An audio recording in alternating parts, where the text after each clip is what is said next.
the secretariat, who are the staffers of the commission, and then in that agreement, that contract, you do not protect the country's data, such that the institutions that are like what we saw in mathematics, where the institution now has got more rights on the data in the system than Kenyans.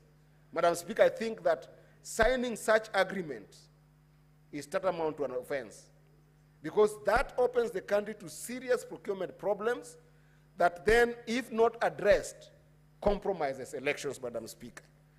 Madam Speaker, so I will be pushing some serious amendments on procurement processes. And then the last one, Madam Speaker, that I want to talk about today, because of pressure of time, is the issue of audit of elections.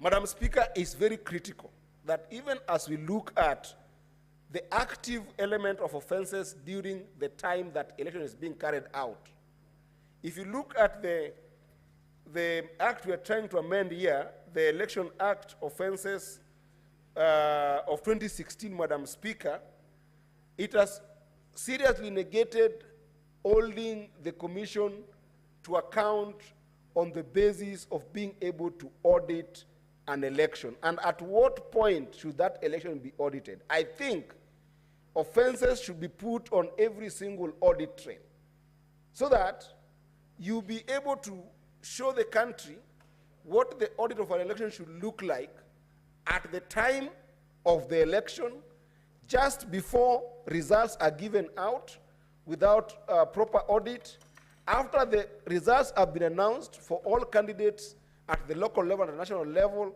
and more importantly, after the gazettement of those results. Because if the audit query is not examined as offense, Madam Speaker, then it becomes very difficult to hold individuals who are running our electoral processes to account.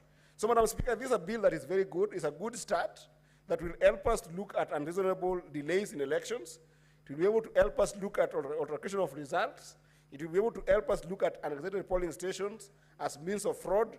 But I think there are larger questions in our electoral processes, Madam Speaker, that as I support this bill, I will be pushing forward for the amendment of this proposal, and we see whether we can be able to make sure that our elections can have proper measure of integrity through such kind of pieces of legislation. Therefore, I support, Madam Speaker, and I will be able to support further with amendments. Thank you, Madam Speaker. Senator Kenyuri.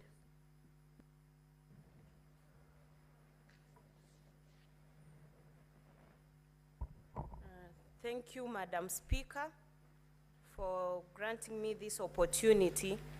I wish to support this amendment that came as a product of the NADCO talks that were actually happening.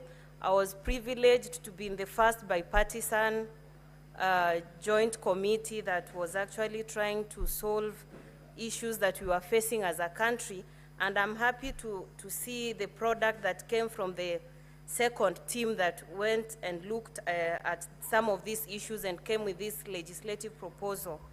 Madam Speaker, when you actually look at this amendment that has been sponsored by the minority leader and the majority leader, we have actually made huge progress, because when you actually look at elections in Kenya, elections in Africa, we've come a very long way.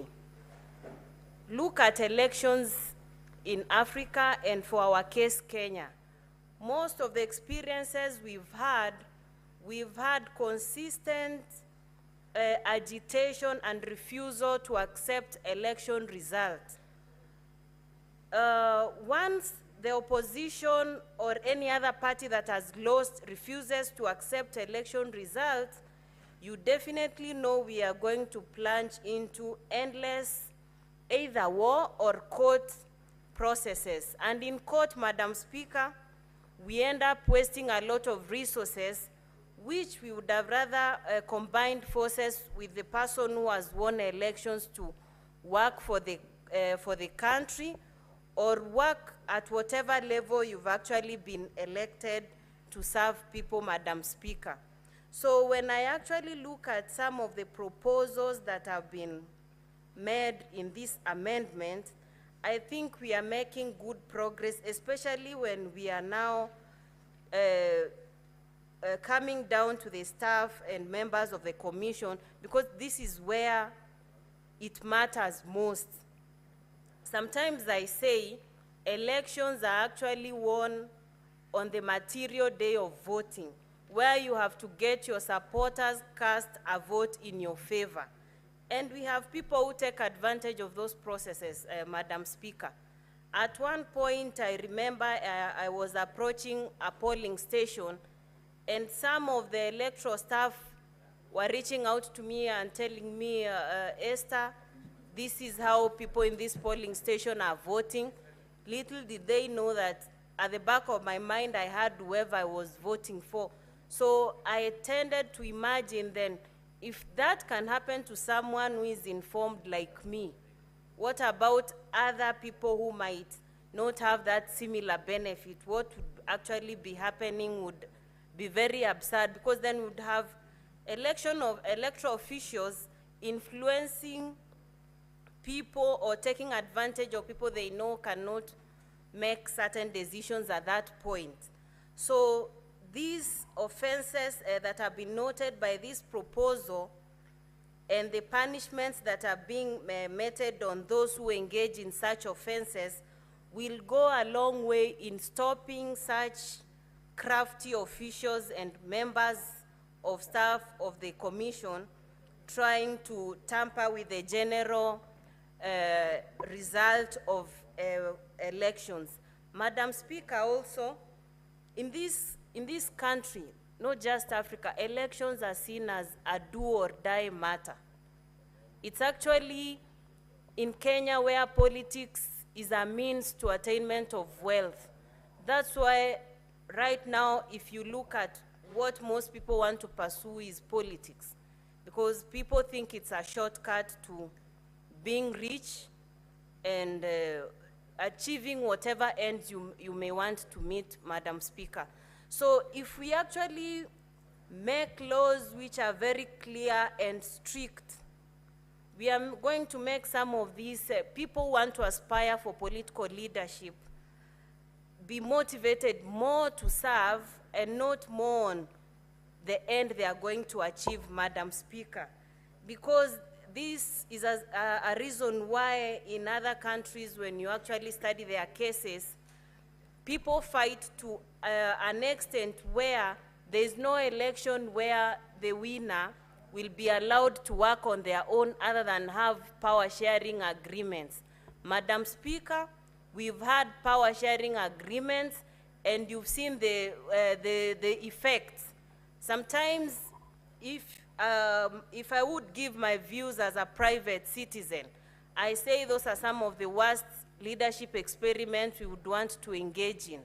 So in respect for the rule of law, such proposals would be very good proposals to come, and we as Kenyans need to have a culture of respecting the rule of law.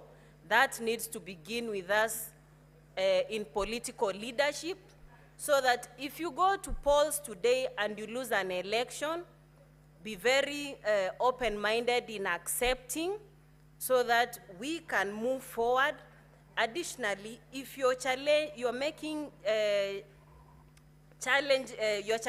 the whole result, Madam Speaker, let it be within the law, whereby if it's the Form 34As at the polling station we are looking at, let it be that you really had agents who had those forms duly signed, so that when you are disputing that in court, you're not doctoring documents and coming to dispute using that, Madam Speaker. Why I'm saying that, we have most candidates who lose the election, and when they file petitions going to court, the evidence is not sufficient. And eventually you see what we get into, Madam Speaker. Finally, politics should be one way that we can transform the lives of people. Leave alone what is the interest of an individual, but the larger interest should be towards bettering the lives of the people we have had an opportunity to represent.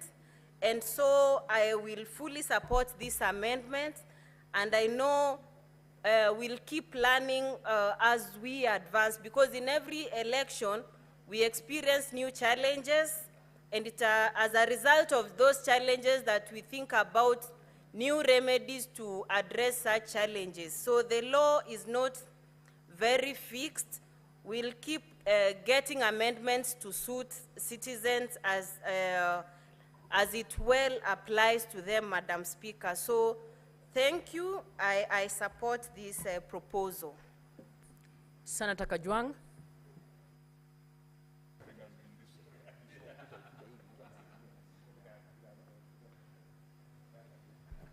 Madam Speaker, I also rise to support the Election Offences Amendment Bill that is before the House.